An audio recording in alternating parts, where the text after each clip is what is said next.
experience poor audio or video quality because of webcast from homes, please stay connected to your internet. Thank you for cooperating and understanding. Next slide. The webinar for today is Go Where the Problems Are. It is now my pleasure to introduce our guest speaker, Dr. Abhay Bang, the man who significantly changed the landscape of child health and women's reproductive health globally. Next slide. Dr. Abhay Bang was inspired by the life of Mahatma Gandhi and was driven by the idea of serving the people of rural India at a very young age. Dr. Rani Bang joined her husband in this lifelong mission to serve the community. After completing their respective degrees as MD, the desire to engage in impactful public health service in Indian villages led them to Johns Hopkins University, USA. Upon their return, they chose to work in Gadchiroli and started SEARCH, Society for Education, Action and Research in Community Health in 1985. They established the tribal-friendly hospital and a community-based healthcare program in 134 villages. Today, based on their success, the Government of India is training more than 8 lakh village health workers under its ASHA program. Dr. Abhay Bang and Rani Bang are the only Indian medical researchers to have conducted and published in The Lancet, a worldwide premier medical journal. The home-based newborn care approach developed under the leadership of Dr. Abhay has now become a national program of the Government of India and has been replicated in several countries. They have been honored with Padma Shri in 2018, Maharashtra Bhushan, the highest award conferred by the Maharashtra state government, the first ever Distinguished Alumnus Award from Department of International Health, Johns Hopkins University, the Mahatma Gandhi Award, the ICMR Award, and nearly 70 other national and international awards. Please be sure to type your questions in the Q&A section in your control panel. We would be happy to address your queries at the end for everyone's convenience. Without further ado, I would like to request Dr. Abhay Bang to take over from here and start the webinar. Thank you. Namaste, everybody. I must start by thanking Dr. Reddy's Foundation for Health Education for inviting me to speak in this webinar series. It's a lovely opportunity to have some dialogue with large number of health professionals involved in developing, distributing medicines. We have chosen today the topic, Go Where the Problems Are. What I intend to do today is tell you a story. It's a story of a research journey, and then at the end of it, I propose to put before you an alternative approach of research. And then at the end of it, we'll take question answers also. Now the theater where this story happened is Gadchiroli district, the red area that you see at the eastern end of Maharashtra. Gadchiroli is 1,000 kilometers away from Mumbai. Not only geographically it is very far, but developmentally, culturally, educationally, the society is less developed. It is covered by a dense forest to a large area. There are 1,500 villages with huge distances between them, so the contact communication becomes difficult. Total population of the district about 1.2 million. Nearly 4 lakh of these are Madia Gond tribe, which is a prevalent, the main tribe in the central India. They still live partly in their primitive ways of life. The main occupation is paddy cultivation, which keeps people busy in the villages for nearly 4 months. The rest of the 8 months, they go to forest, collect forest produce or daily wages. poverty is extreme. When we came here 35 years ago, this was the prevalent mode of transport. Even the sick patients, women, children had to be transported to towns on this sort of bullock carts, and intermittently you heard and you still hear bomb blasts here. Unfortunately, district has got very active Naxalite movement for almost past 30 years. So people have lack of development on one side, ignorance, lack of education on other side, lack of healthcare, and also violence, both from the extremist group as well as from when it becomes necessary from police side also. So such is the district, full of problems. Rani and I had just come back from the US in 1984, and we wanted to work where we were needed. And we thought that Gadchiroli is the right place where people need us.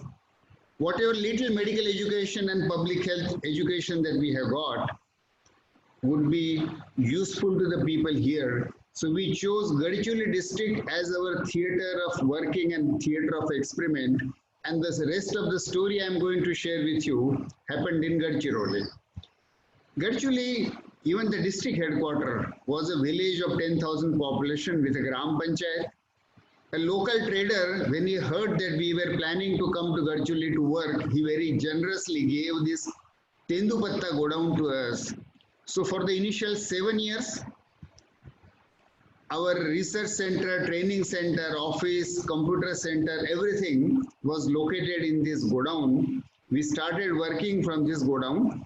Now we have a campus in the forest surrounded by tribal villages. And here we have a small hospital, training center, research center, and nearly 100 of us, we live here in form of a campus called Shodha Gram. Village in search of solutions for the health problems of rural India. That's our mission. Now the story begins. In the second month of our coming to Gadchiroli, this girl was shown to me. By training, I am a physician. So the PSC medical officer thought that she had heart disease. When I examined her, you can see the girl, but what you don't see is a mild icterus in her eyes. So I suspected her to have sickle cell disease. Till then, the disease had never been reported from the district. Established the test, hemoglobin electrophoresis, and as you can see on the slide, you can see the crescent shaped RBC. The girl had sickle cell disease. We were very excited, and so we conducted a district survey to find out what was the prevalence of sickle cell gene in the district, and we found that 15% population had sickle cell heterozygous, 1% population had sickle homozygous. The findings were shared in a meeting chaired by the minister. They were published in the research papers. Minister announced that Search had done such a wonderful work within 1 year of coming to Gadchiroli. So Tribal Medical Research Center will be started in Gadchiroli. The center started. It did start, but not in Gadchiroli. It started in Pune, where there are no tribals. But the medical researchers don't want to go to Gadchiroli. They wanted to be in Pune. So the research center went, the research went where the researchers wanted to live and not where the problem was. We went back to the tribal leaders, complaining to them that the Sickle Cell Research Center, instead of coming to Gadchiroli, has gone to Pune. They should make some voice, they should make some demands. So tribal leaders looked at us very blankly. And they asked, in a flat note, they asked, did we ever tell you that sickle is our problem? You came and you said you wanted a drop of blood. We thought a young doctor couple has come, why disappoint them? So we gave you a drop of blood and that's all. We have nothing to do with this problem you call sickle. You found it out, you solve it. It is your problem, it is not our problem. We had a lesson for life. By our way of research, we had completely alienated the very people whose problem it was. And it became our problem, not their problem.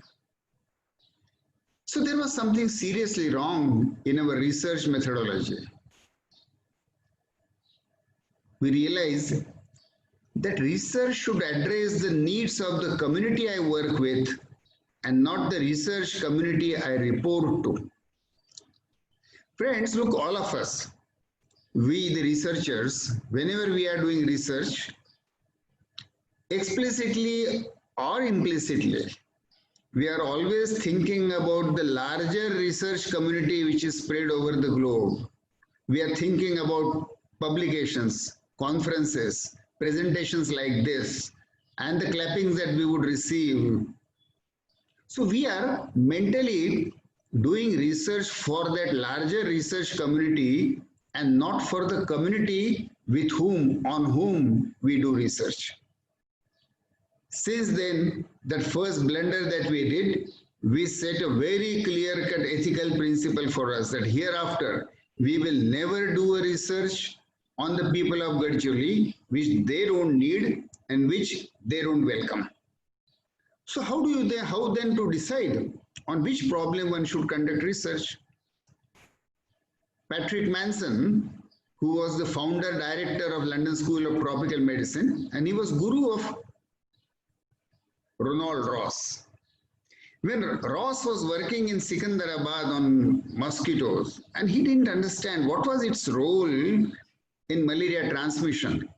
When he put this problem to his guru, Patrick Manson, this is what Manson said: "My son, if you want to do research on mosquitoes, learn to think like a mosquito. If you want to do research on people's health problem, we ought to listen to them. We ought to be able to think like people do." And so Rani and I started going to villages. In tribal villages, they were busy throughout the day, so we had to go in the night. Sitting around night fire, we listened to one tribal village after another tribal village as to what were their health problems, where did they usually go, what did they need. Then we called People's Health Assembly, Tribal People's Health Assembly, in which representatives from 50 tribal villages came. And we asked them question: if Search wants to do research to solve some of your health problems, tell us which health problems you want us to select. And not only we asked them, but the 20-25 different problems that came up during discussion, we formally took voting and people chose these 5 as their highest priority problems. Let me tell you, for the past 30 years, we have worked on only those 5 problems. We have not been able to solve all of them, but the research agenda was given to us by the people, by the community in this way. And so I'll share only the 5th one. There is a story of each of these problems, but let's today go through the story of what was done for child deaths. Now we began first by measurement. Niels Bohr, the famous physicist, has once said that nothing exists until it is measured. Unless you measure, the problem doesn't even come into existence. The child death problem receives its due attention and its existence when you count child deaths. So in nearly 100,000 population, 1 lakh population, we established a system of recording every birth, every child death, and assigning the cause to every child death. At the end of the first year, 1988, these were the results. the infant mortality rate was 121, which means that 1,000 babies were born alive. Out of those, 121 died within 1 year. IMR today for India is much less. It is 32. For states like Kerala and Tamil Nadu, it's around 10. But the IMR in those 102 villages where we measured in 1988, it was 121. We also determined the causes of each child deaths. Pneumonia was number one cause, and second number cause was neonatal causes of death.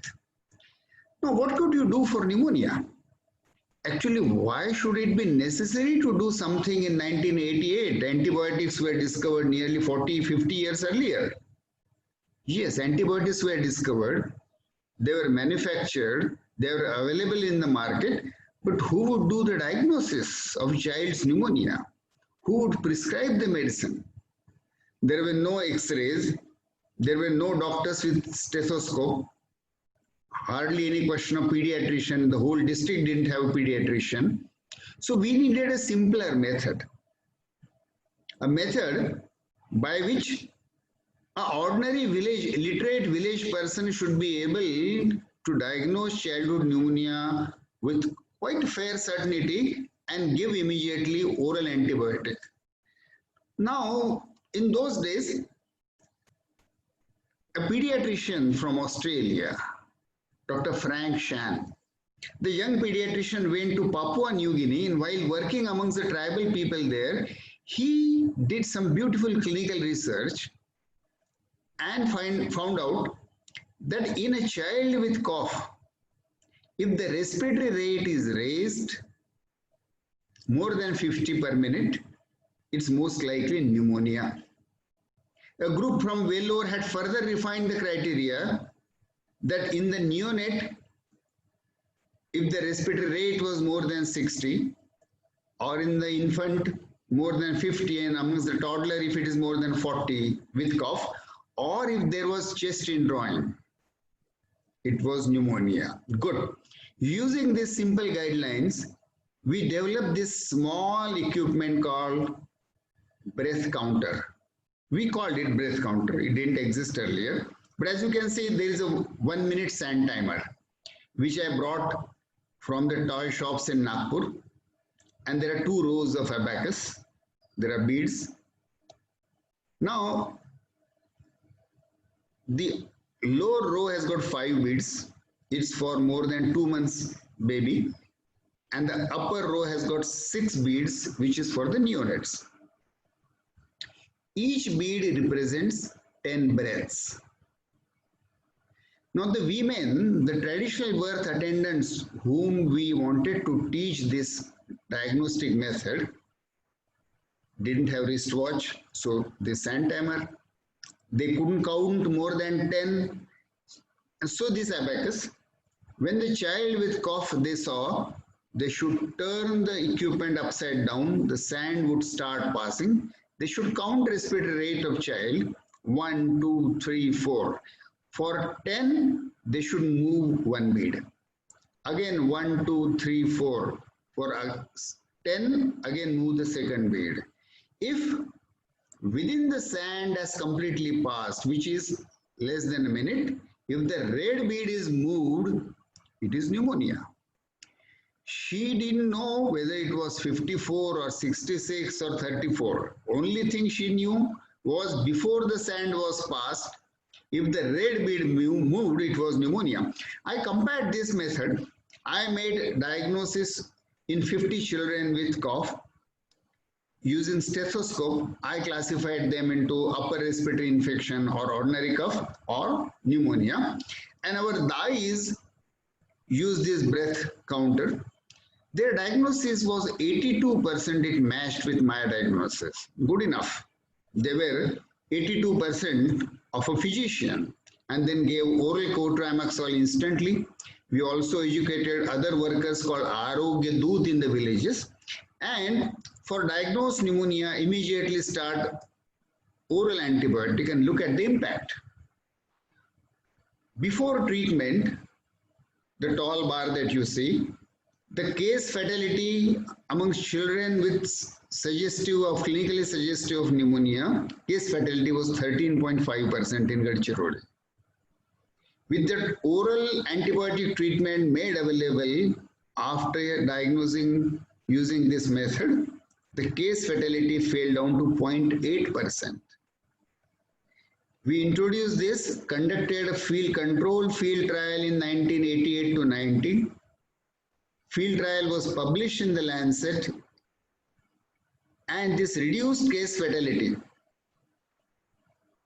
less than 1%, has persisted for the past 30 years.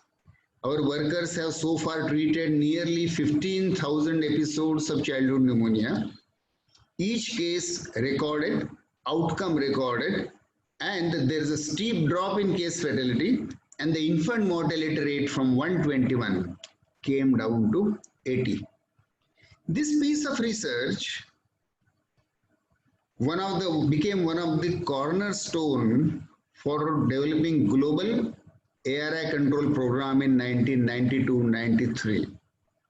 But we continued. People had given us this problem. Our children die, child deaths. Can you do something? So one cause, the problem, pneumonia problem was partly solved. Infant mortality rate had come up to 80, but then it stuck at the 80. The reason being the majority of the remaining infant and child deaths were among the neonates. Now the rural neonate, and in those days, most of the deliveries were at home. Rural neonate is the most fragile, delicate, and vulnerable human being that you can imagine. 26 million neonates are born in India every year. About 20 million are born in the rural area. And in those days, about 1.5 million neonates died every year in India. Now, how do you provide care to 26 million neonates born and prevent those 1.5 million neonatal deaths? Huge challenge. Challenge not only of national scope, but it was a global priority by that time. We visited some of the rural huts and homes to see what was happening. Now, this is a home delivery room in a village called Murza. On the right side, you can see the mother. She's still lying on the charpai. This was 7th or 8th day after delivery, pale, exhausted. And this old woman, who might be grandmother or a dai, is taking care of the newborn, completely naked, giving oil bath. Oil bath is not bad, but look at the surrounding area. The cow dung plastered the flooring, and look at the soles, dusty soles of that old woman.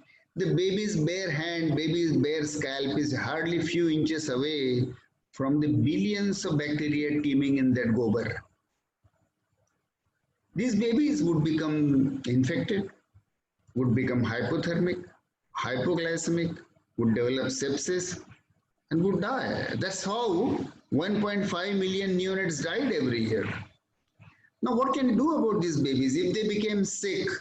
Yes, there are hospitals, there are modern equipments, there are very well-trained neonatologists, but where are they? Where were they? They were in, of course, in cities. Gadchiroli district with 1.2 million population and 300 kilometers length didn't have any pediatrician. So for the neonates in Gadchiroli, born in the remote villages of Gadchiroli, modern hospital neonatal care didn't exist. So what can we do? When the China decided its health policy in 1951, they set this as their guiding principle. Look how beautiful it is. How far a mother on foot can walk with a sick baby in her arms. Healthcare must be available within that distance. No population norms, nothing else. How can that woman on feet can walk within that distance? But for the rural born neonate, that distance was the doorstep of that home delivery room. Because a freshly delivered baby and a postpartum mother were not supposed to step out of that room. Evil eye, black magic, several explanations. So, no medical care was sought for a neonate if it was sick.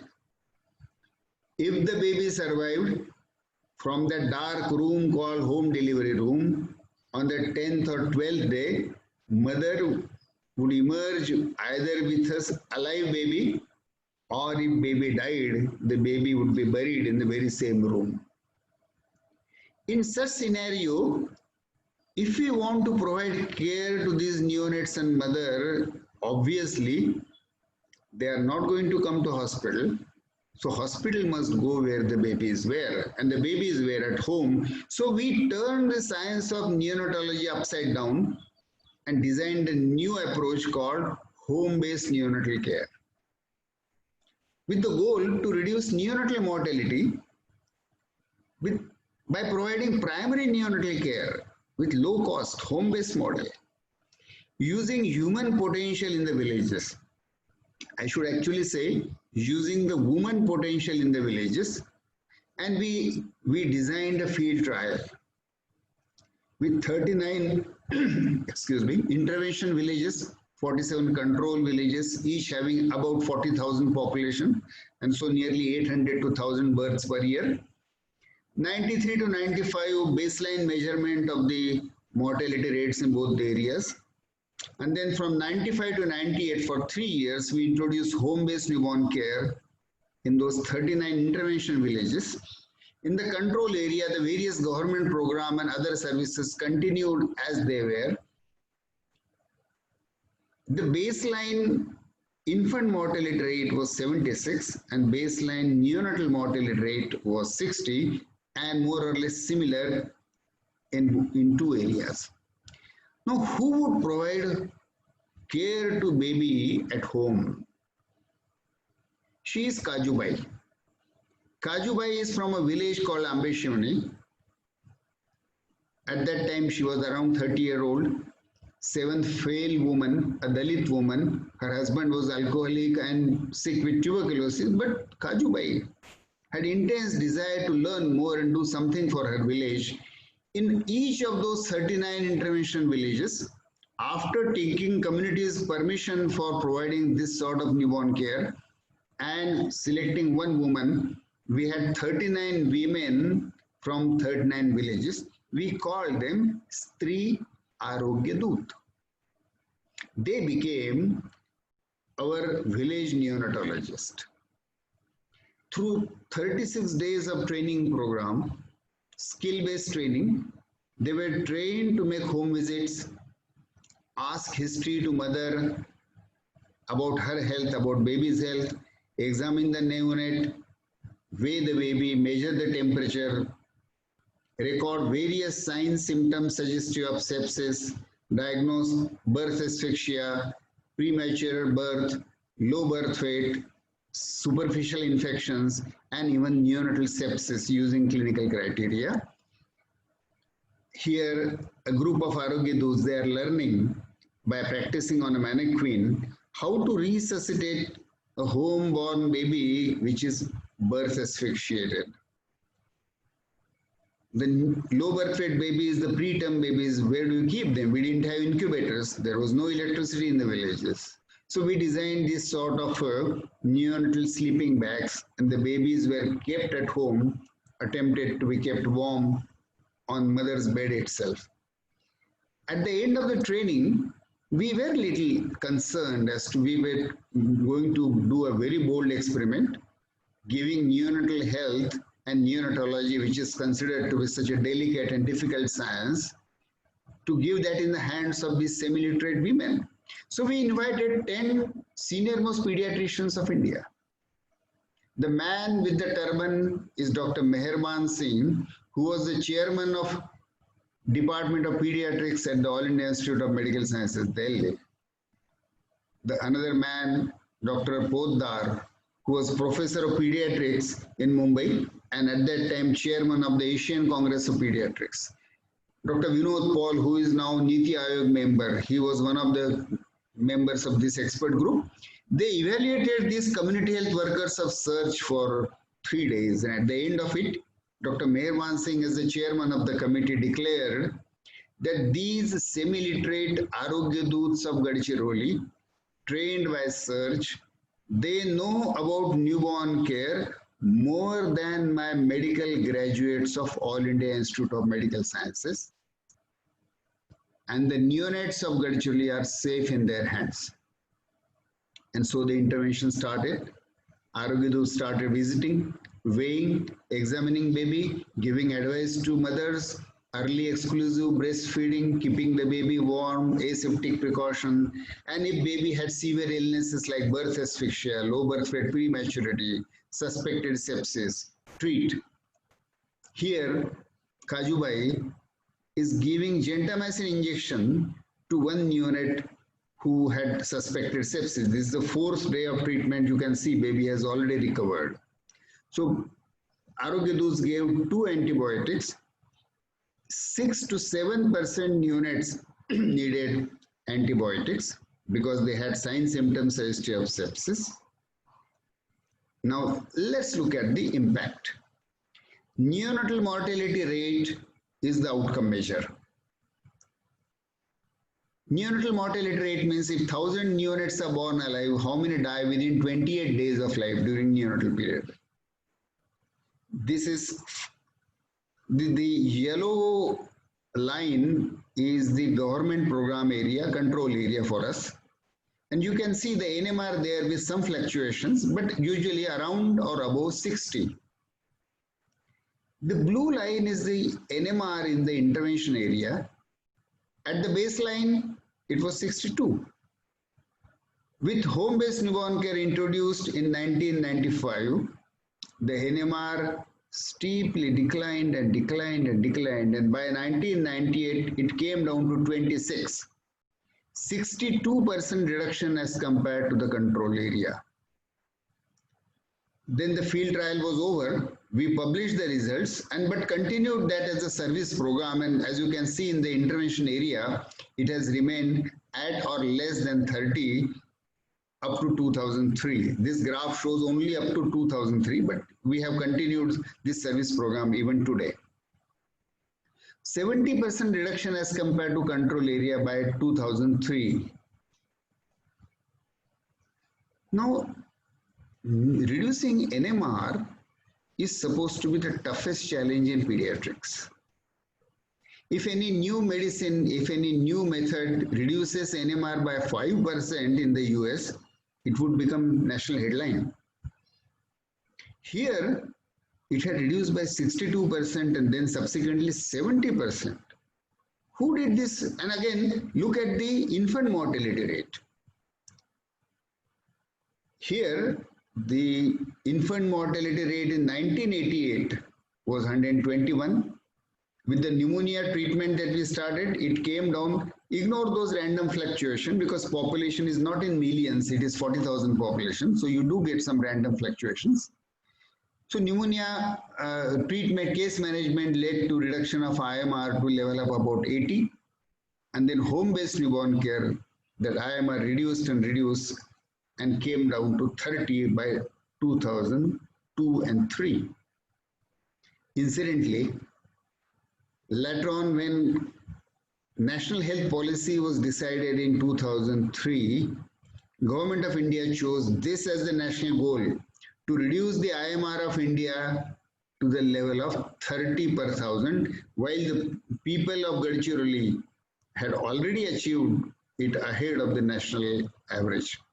Now, who did this miracle? These are the 4 women. Look at them little more carefully.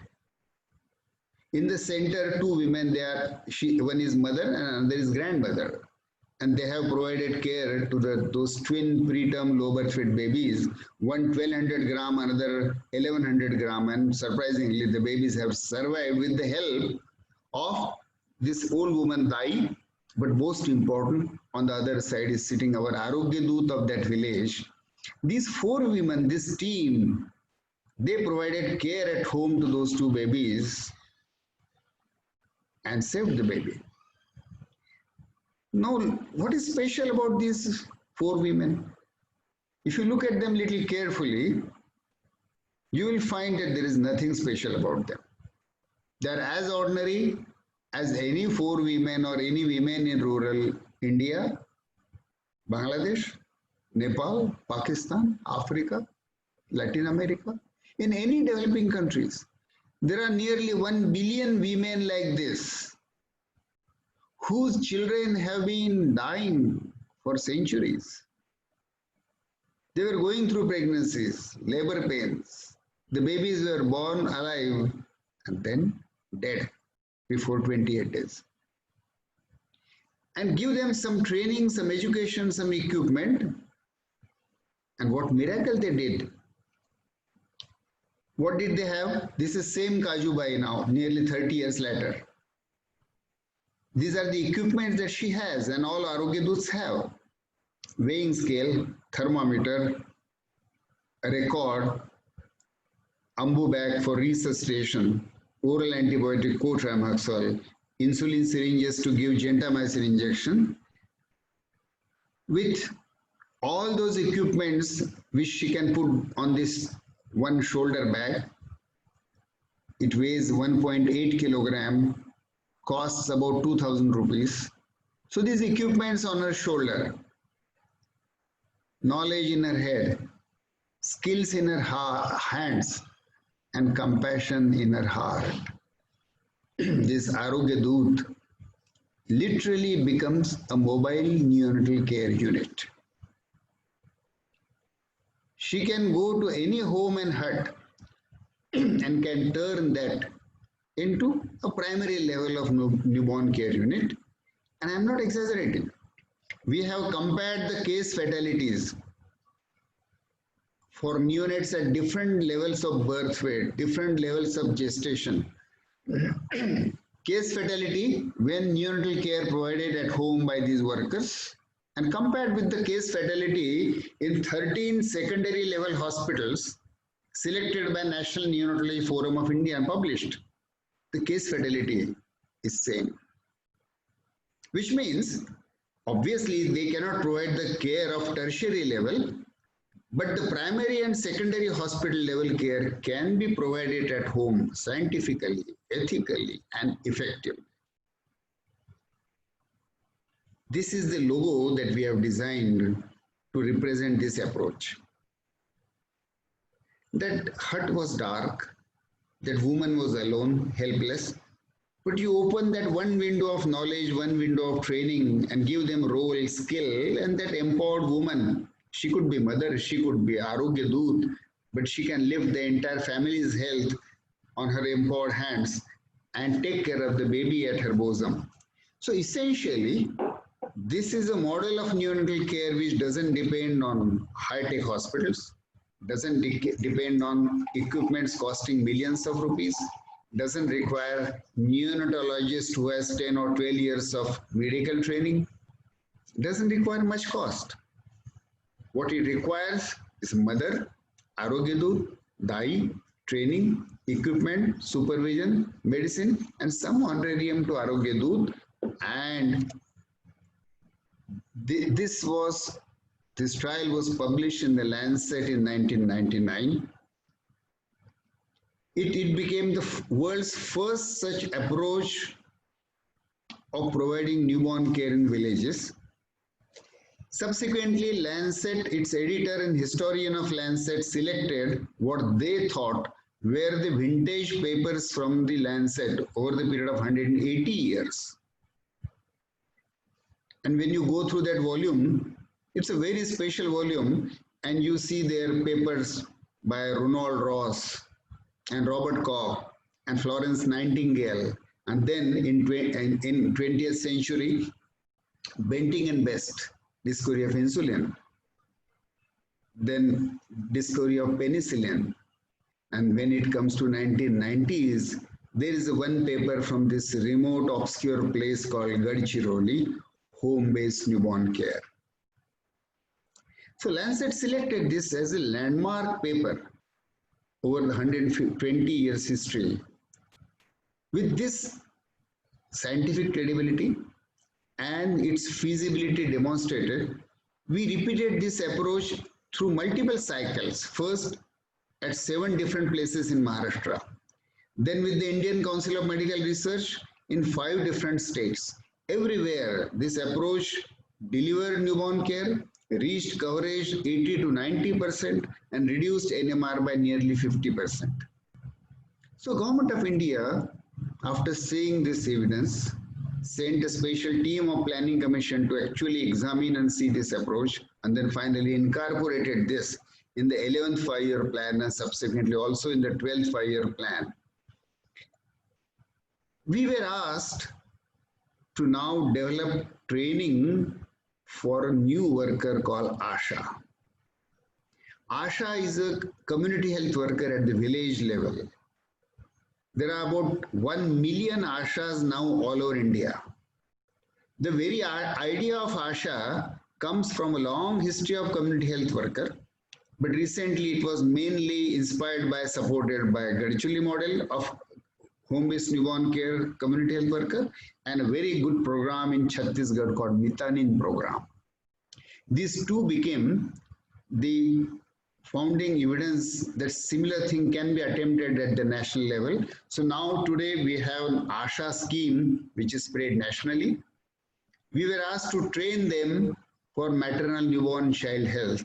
So we developed various training modules, manuals, various training aids, and the trainers, the national trainers and state trainers were trained in search. They went back and they trained district trainers. Nearly 5,000 district trainers were trained, who trained 1 million ASHAs. A very standard training diffused from Gadchiroli to all over India. And today, nearly 9 lakh ASHAs are practicing home-based newborn care, providing care to neonates in rural homes. Last year, Health Ministry tells me that 1 crore 10 lakh, 11 million rural neonates received home-based newborn care. It then later on was tried in Bangladesh, in Nepal, in Pakistan, in some countries in Africa, in Bolivia also. And finally, UNICEF, WHO, USAID and Save the Children, they came up with a global declaration that where access to hospital care is not possible, home visiting and home-based newborn care is the solution. So from Gadchiroli, it became a global solution. What was started with a problem in Gadchiroli, a problem given to us by the people. People said, our children died. Can you do something? And from that, this investigation started. As the problem, we encountered the problem, the solutions were developed, solutions emerged. They were rigorously tested by scientific method, the global standard of research methodology. And fortunately, sometimes we succeeded, and these were the results. The problem in Gadchiroli, the solution in Gadchiroli became global. So Gadchiroli to global has been the journey of this research. We continue. Newer priorities emerge. Now non-communicable diseases are emerging. Why emerging? They have become widely prevalent in rural India. Same here in Gadchiroli. High blood pressure, stroke, heart disease, cancer. And we are using the same approach and developing community-based solutions for non-communicable diseases also. So friends, let's reflect. We all know that knowledge is the new form of wealth. And research generates knowledge. So how research is conducted will determine who will become wealthy, who will own the research, who will control the research. The world powers and world wealth is going to be determined on this basis. Microsoft or Apple or Facebook or Amazon, the world's richest and biggest companies didn't exist 30 years ago. These are all knowledge companies. So knowledge is the most important. So the question is let's ask some questions. If research is so important, A young doctor, let's say a young doctor or any professional has come out of the medical college or his graduation, wherever, whatever he studied,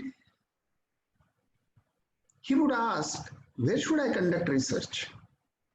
I want to conduct some research, but where should I conduct research? Now, after having shared this story, I would say, go where the problems are and not where you become a problem. The places with the problems, and there are such places are full all over India. Go, it's full of problems. N number of problems, health problem, nutritional problems, sanitation problems, economic problem, education problem, social discrimination problems, forest and environment problem, agricultural problem. There is no dearth of problems. But unfortunately, people, educated people like us, we don't want to go where the problems are. Why? Because there are no facilities there. So we want to go where the we want to go where the facilities are. Is there TV? Is there fridge? Is there car? Is there road? Is internet connectivity available? But the issue is that the places with facilities, they don't need you. There is no problem remaining there to solve. There is no problem to solve. You become a problem. And you spend your career, your job life in solving your own problem of existence. Instead, it's far better. Ignore the places with facilities and go where the problems are. There is no competition there. There is nobody else who is going there. You become the pioneer. You become the first. Vinoba Bhave once gave us a very strategic master stroke. He said, when you are standing in a long queue and you are in the end, instead of waiting there in that queue for the whole life, just turn around. Turn around by 180 degree and the whole world will be behind you. You will be the first. It's strategic master stroke. And so I would repeat and I would urge, go where the problems are and not where the facilities are, because places with facilities don't need you, you become a problem there. The second question actually would be, how should I identify the research problem? Most often, we researchers, either we read some publications, we go to library, now you go to Google is the global guru, and you from that you identify what is the potential research issue, research problem. But you already saw, when research is done, when the research priority is identified by the researcher, we ended up with the sickle cell fiasco. Doing research on a problem which community didn't need, and also we didn't develop any solution. At that time, there was no solution. So for whom was the research done? It was published in some journal, fine. We received some acknowledgement from the government, fine. But nothing happened either to the community nor to that problem. So how should we identify the research problem? This is one of the most important critical issues. Listen to the people. Those very people whose problems these are, they know about those problems. They know the priority far better than we do. Look, the 5 priorities that they identified for us as the research priorities, even 30 years later, many of these are the global research public health priorities. Malaria, of course, is. Child death, of course, is. But look, the 3 priorities that they suggested us: white discharge amongst women. And based on that, we did world's first study in developing country on gynecological morbidity amongst rural women, and found that 92% of rural women had gynecological problems. So what that assembly told us, white discharge amongst women, was in reality a serious problem. And the turning of global population control program for merely contraception to reproductive health for the women. This study in Gadchuli made a major contribution. Listen to the people. People told us alcohol is our problem. Can you do something? We have not been able to solve the problem for 30 years, but progressively we have been able to reduce the alcohol consumption in Gadchuli now nearly by 50%. And yesterday when alcohol was released and shops were open, what happened in India, you saw in urban India, you saw what happened to the physical distance and social distancing. So people know priority health problems far better than any research journal or any library or any professor. So go to the people, listen to them, observe their life, collect data and evidence-based research. How should I conduct research? Now, I already shared with you the fiasco that we did of sickle cell research. There is an ethical dilemma in the present approach to research that we all researchers do. Researcher gets publication, he gets grants, he gets career growth, promotion, recognition. What about the people? People on whom this research is done, they remain where they were. They just don't know about what is happening in Lancet and New England Journal and Nature.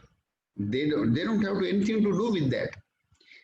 Do they receive any net benefit? That is the issue. But this depends on what is the ethical framework of the researcher. So I have decided we were looking for a research approach where people would be enriched and will be empowered to solve the problem. And so this is the framework that now I think there are 4 types of research. Research with the people. People should need it.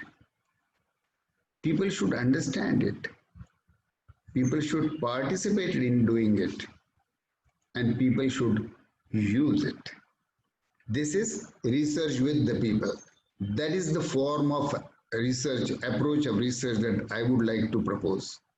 What we did on tribal people about sickle was research on the people.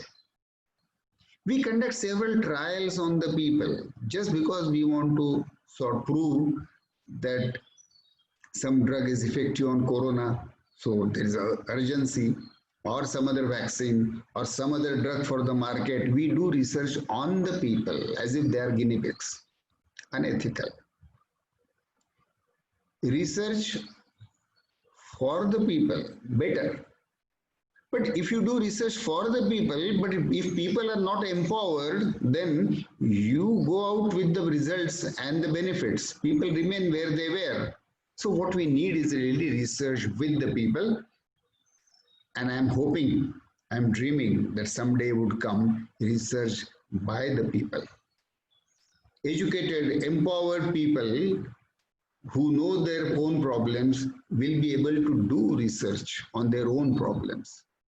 So from research on the people to research for the people to research with the people to finally research by the people, that should be the journey of research.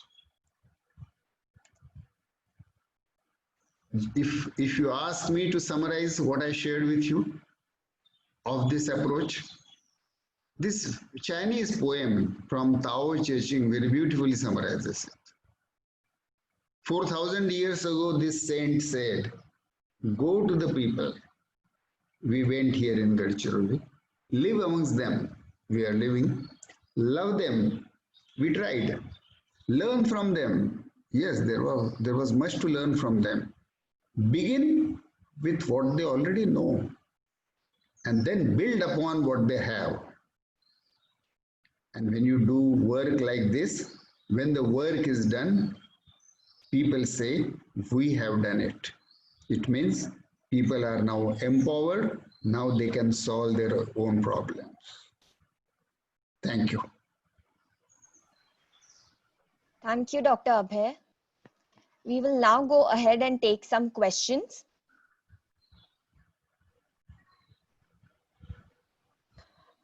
Dr. Rupanjan Roy asks, I've followed the 5 main problems the people have addressed, but I'm keen to know, did the people report any dental problems since the villagers are exposed to different forms of smoking and smokeless tobacco? This Tribal Health Assembly was held around 1990. At that time, tribal people were not even aware that there is something called dental care. They did not report dental problem as the priority, though dental problems did exist. And as you very rightly said, the lack of hygiene and then various oral infections, they didn't have dental caries but dental erosion, and then tobacco use has progressively increased. So they do have dental problem, but they did not, and unfortunately even today they don't consider that as their important priority. If they don't consider, then who am I to force my view on them that no, you don't understand, dental problems are very important. It means they have other priorities which are bothering them more. Alcoholism amongst men, backache, low backache, they do a lot of manual work, so they have low backache, and so on and so forth. It doesn't mean that dental problem is not their problem. It is their problem, but probably in their hierarchy, it probably ranks lower. Yes, thank you, sir. We have another question from Ms. Anjana. She says, we see a lot of resistance to research among the common people in COVID-19. How to tackle that? I have no experience that people resist research on COVID. Now, I have not even known that what research has been done on the problem of COVID. So far, we have just done few hurriedly done either, or we are planning to start vaccine trials and drug trials. Some have started in the US, some in the China. But let me share some experience in Gadchiroli that doesn't match with what you are asking. When we first went to villages, not with any research idea, not with any solution, but just to see what was people thinking about COVID and Corona, our workers went to nearly 100 villages, sat with the village leaders, talked to them, and practically all villages knew about arrival of Corona. They were afraid. There was a lot of fear. People had started action, whatever they thought was right. Some people were forcing the outsiders, immigrants, into quarantine, very rightly. Some people had started using masks, very rightly. So in those 100 villages, after understanding this situation, in each village we sat with this group and identified what could be the possible action program. And now we have started this action program in nearly 100 villages. In each village, village committee has been constituted, youth group has been constituted. The quarantine, social distancing, use of mask, repeated hand washing, all these measures we are attempting to introduce. Now you add quantification into it, you add some questions and hypotheses to it, and it becomes a research. So our attempt here is what could be the research approach to face the challenge of COVID, which empowers the village people to face this problem. If that is the research question, people don't resist. But if your research question is, give me 10 ml of blood, I want to do serology study. Open your mouth, I want to put some tablet into it and do my double-blind controlled clinical trial. Yes, they may not probably cooperate because they don't see any benefit in it. So whether people resist research or they cooperate with the research depends whether the problem is identified with them in their consultation and where they see that solution is going to come into their hands. They are very active. Whether it was issue of pneumonia or issue of newborn care or issue of corona, we didn't find that people resisted. People resisted our attempt to push sickle as the priority. They resisted. But So it depends on what problem we choose and the approach with which we open that issue with the people. If it is people's priority, they cooperate. If it is my priority, why should they cooperate? Thank you, sir. Mr. Manjunath asks, is the project likely to leverage telemedicine platform for care and support of patients with non-communicable diseases? That approach is potentially a very powerful approach. We haven't explored it so far for two reasons. One, the teleconnectivity is unfortunately poor in Gadchiroli, in those tribal villages. So we can't use telemedicine effectively. More than 50% of our villages are not well connected. But there is a second reason also. Look, even with the telemedicine, you always need an expert to sit on either on that telephone or with the television or computer screen. Where are those experts? In their absence, we prefer to give that power to the villagers. For example, now about non-communicable disease that you asked, hypertension prevalence amongst the adult population in rural India, nearly 25%. Obviously, this huge load, it would run into maybe 25 crore people in India may have hypertension. Now, no amount of telemedicine or no amount of professional medical care can cover this huge problem. So either we need to empower people for self-diagnosis using various apps and simple equipments, or train the community health worker so that they can diagnose hypertension. Now, this kind of transfer of knowledge, skill, either to the patient or to the community health worker is transfer of power. And the transfer of power unfortunately does not happen in telemedicine. In telemedicine, power always remains with the medical professional. So both because of the practical difficulty and because of this reason that we need to have power transfer, but it doesn't mean we are averse to technology. And so we do want to give various kind of technologies which would empower the communities or the patients or the community health worker. Next question. You've been working with women, young boys and girls in the rural areas for a very long time now. Has the nature of problems faced by these groups changed over the years? Very good question. We were, I must say, when I look back, we came here in 1986, so almost 34 years now. Right in front of our eyes over those 34 years, people have changed, people's lives have changed, economic standards have improved, roads have been built, electricity, to some extent teleconnectivity, education has improved, and so the health problems also have changed. Malaria is reduced, malnutrition is partly reduced, child mortality you already saw is drastically reduced, maternal mortality is drastically reduced, but the new problems have emerged. Hypertension, stroke. We monitor all deaths and causes of death in nearly 1 lakh population for the past 30 years.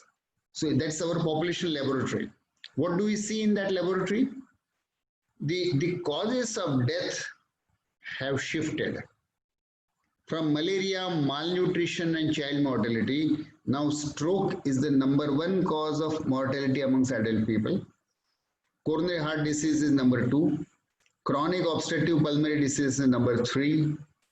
Cancer, #4. And mental health problems have increased. Depression, anxiety, unfortunately even suicides. So there has been what is called epidemiologic transition. Transition in the form of demographic transition, the birth rate has reduced, the mortality rate has reduced, and with that, the disease pattern has also changed right in front of our eyes. So priorities have changed. And so we are applying the same principle, go to the people, work with them, and research with the people. That approach we are trying to apply to the problem of hypertension in the community, stroke mortality, tobacco use. Tobacco and alcohol are now globally recognized as the two of the top 7 causes which cause death, disease, and disability world over. So tobacco and alcohol are the modern plagues and cholera. They are not merely pleasure substances. They cause death, disease, and disability. Alcohol kills every year 5 lakh people in India. It's number 1 cause of mortality amongst young men in the age group of 15 to 50 years. Tobacco kills nearly 1 million people every year in India. So these are the new challenges. We are trying to develop with the communities how either these problems could be prevented, or if they cannot be prevented, early diagnosis and treatment. Thank you, sir.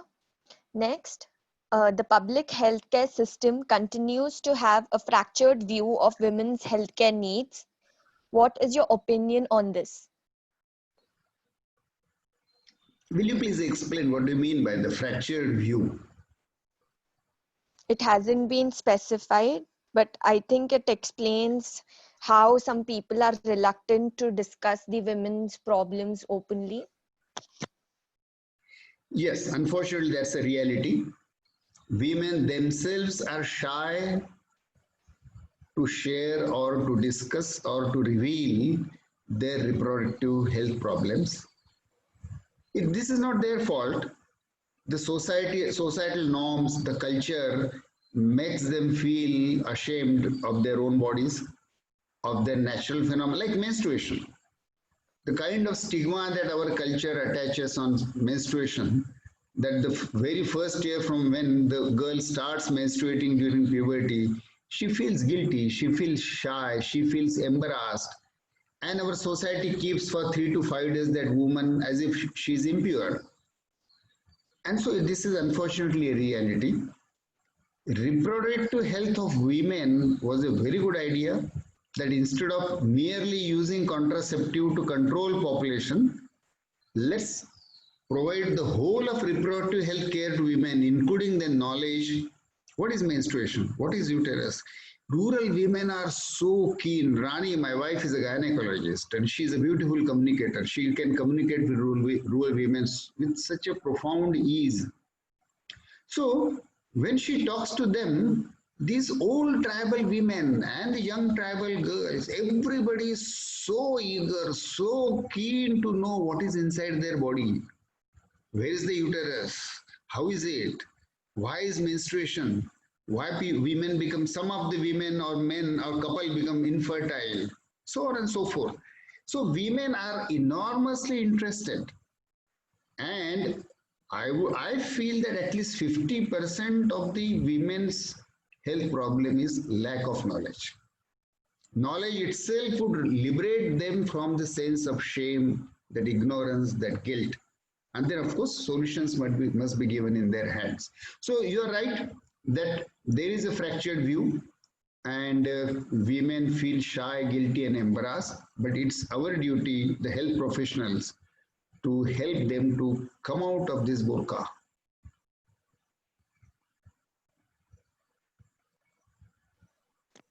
Thank you, sir. Next, as a public health expert, what do you think may happen to COVID-19, the number of patients after the lockdown is lifted? You embarrass me. You first call me public health expert, and then I'm so sorry about that. No, and then I have to say that I don't know the answer. So what sort of public health expert I am? But really, nobody knows. Look, we are dealing, and this is first time in my life that we are dealing with a problem. The cause of that problem, that coronavirus, emerged just 4 months ago, and then 6 months ago, it became a disease. It manifested as a disease in China in December. It arrived in India on 30th January. and now it is today our national problem. So we don't know the organism well, we don't know the disease well. Every day some study is being published either in Lancet or in Nature or in New England Journal of Medicine describing new clinical features of COVID. We are at the just beginning of understanding what the hell this problem is. And the epidemic curve, only thing we have is precedence of the few countries where the curve probably has declined. But we don't know. The second wave may come into China or Korea or countries where it appears that they have controlled it right now. So it's very difficult to make guess. What we are sure is that disease will spread throughout the India. It's not going to stop. The nature of the spread of the disease, which is airborne and contact borne, you cannot clean the air. You can chlorinate water, you can sterilize medical equipments or surfaces to some extent, but it's difficult to clean the breath and clean the air, sterilize the air. Even common cold we have not been able to control so far. So I'm not very hopeful that very quickly we'll be able to stop this coronavirus. It will spread. It's a biological nature, it's highly infectious. It spreads very rapidly. Only good news is it is asymptomatic in many people. It only produces mild symptom in most of the people. Maybe in 15% it became severe. As we will understand more and more the clinical and pathogenesis of the disease, maybe we'll be able to control it better. But right now, the epidemic will spread. What we have achieved, the government of India and various states have achieved, is they have slowed down the pace of the epidemic. It's not a mean achievement. From doubling time of 3 days, it's now 11 days. And so except for some cities like Mumbai and Pune and Thane and Delhi and Ahmedabad and Indore and Calcutta and Chennai, in majority of the places, disease is creeping. It is very slowly spreading so that the local healthcare system hopefully will be able to cope up with them. So that we have achieved. But until the vaccine arrives, we don't know when it will arrive. Also, we don't know whether coronavirus will mutate repeatedly so that the vaccine may not be effective. We don't know. But let's hope that there will be an effective vaccine. Even with an effective vaccine, the coronavirus is not going to go away because there is extra human host for this virus. Bat, pangolin, and we don't know other mammals. There was news that the tiger in New York Zoo were infected with coronavirus. If that news was true, this spreads in other mammals also. When there is an extra human host, then disease cannot be eradicated. The virus survives in the air, virus survives on the surfaces. So virus has existence and it can survive for a few days outside human body. So it's not going to disappear. Either we need vaccine or then herd immunity, where gradual disease spreads and 60 to 70% people when they get infected, and then if they acquire immunity, even that we are not certain, because there have been cases where the second attack had happened within 1 or 2 months. So the nature of the immunity, whether it is lifelong, we don't know. So right now, actually, our ignorance is far, far more to make any definitive predictions. Only thing we can say is virus is going to stay. So we'll have to learn to live with this virus. We'll have to use science and technology to develop solutions as much as possible to prevent, as much as possible to stop the spread, as much as possible to treat and save lives. And the epidemic in India will gradually spread, hopefully with the pace that healthcare system will be able to cope up with the more complicated cases, and number of deaths will not run into lakhs. But who knows? Who knows? And we also don't know when the lockdown will be opened, and as it is being opened gradually, and thousands of people now moving from urban areas to their original native places, they will carry, many of them will carry infection. what we do medical examination is a farce. Just 2 days ago, there was a news at the southern tip of Gadachulli is a town called Aheri, and large number of labor are coming back from Telangana into Gadachiroli. 3,000 such migrant laborers were examined by 3 doctors in 2 days with 3 thermometers. What can thermometers detect? Only 40 to 50% of the patients are symptomatic at the time. Nearly half of them are asymptomatic. Out of symptomatics, only 46% have fever as the presenting symptom. So, by arithmetic, one would say that fever can detect only 25% of those infected.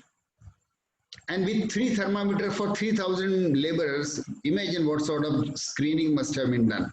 So with this sort of screening, this is going to spread.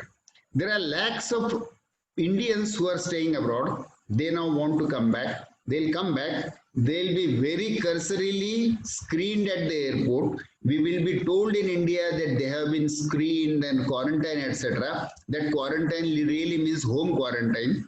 You go to 100 such houses where home quarantine has been advised, and you will see how it is a laughing stock. It's completely flouted. And so home quarantine is a very poor method. There has to be an institutional quarantine, but neither these migrant laborers in India nor these travelers, air travelers from abroad. Nearly 40 lakh air travelers came to India from January to March. They brought the infection in. We did not screen them. We didn't have viral culture method at that time or a PCR method at that time. So they were let loose in India. Similar thing would happen if the new people from abroad come or people from cities move to villages. The disease will spread, the infection will spread. Only hope I have is that we will be able to cope up with the serious cases. If we do that, we will be able to reduce deaths. If we reduce death, then rest of the people might get, hopefully they'll get lifelong immunity, but that's only a hope.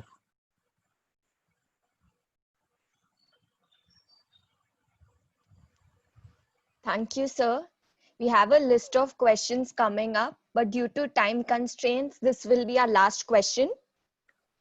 As we all know that you're inspired by Gandhi, what would be the 2 major things of Gandhi which you would suggest each one of us to follow?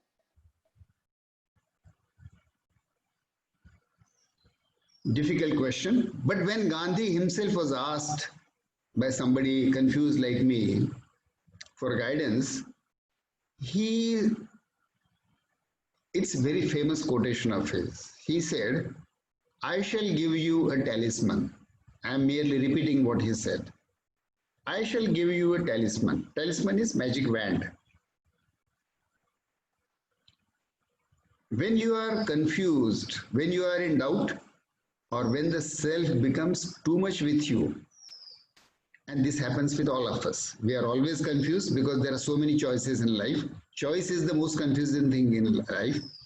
And the modern culture encourages us to be selfish. So self becomes too much. It's always too much with us. So in such situation, Gandhi offers a solution. He says, bring before your eyes the most miserable, wretched, and disempowered human being that you ever saw in your life. And ask yourself that the next step that I contemplate, will it help him, that particular man or woman or child? Not vague mankind or country or the nation. These are all vague terms, which really means doing nothing. One human being that you saw in your lifetime who was the most needy. Whatever you are doing and you will be doing tomorrow, is it going to help him or her? Will it reduce his misery? Will it empower him? Gandhi gives us this as the acid test, this as the talisman. I would urge that whatever we do, we make our career choices based on what? We make our various choices of our eating and drinking and buying based on what? The modern society has completely distorted our thinking, our priorities, our needs. We are really distorted people. That's why this sense of depression, anxiety, alienation, frustration, purposelessness. Most of us, in spite of earning enough money in our career, feel purposeless. Gandhi is giving us that bridge to connect with one who is the most needy. And through him, you can connect with the whole humanity. And when you connect with the whole humanity, you reconnect with yourself. You get the purpose, you get the meaning. So you asked me two, but I only share one. And that's good enough, I think. Yes, sir. Thank you so much. With this, we come to the end of the session. On behalf of DRFHE, I would like to extend our heartfelt gratitude to Dr. Abhay Bang for inspiring us this evening, hoping that we all become the change we wish to see. Thank you so much to our lovely audience for taking time out from their busy schedule. Finally, I would like to close with this powerful quote of Mahatma Gandhi, inspired from the session. The best way to find yourself is to lose yourself in the service of others. Take care and thank you all once again.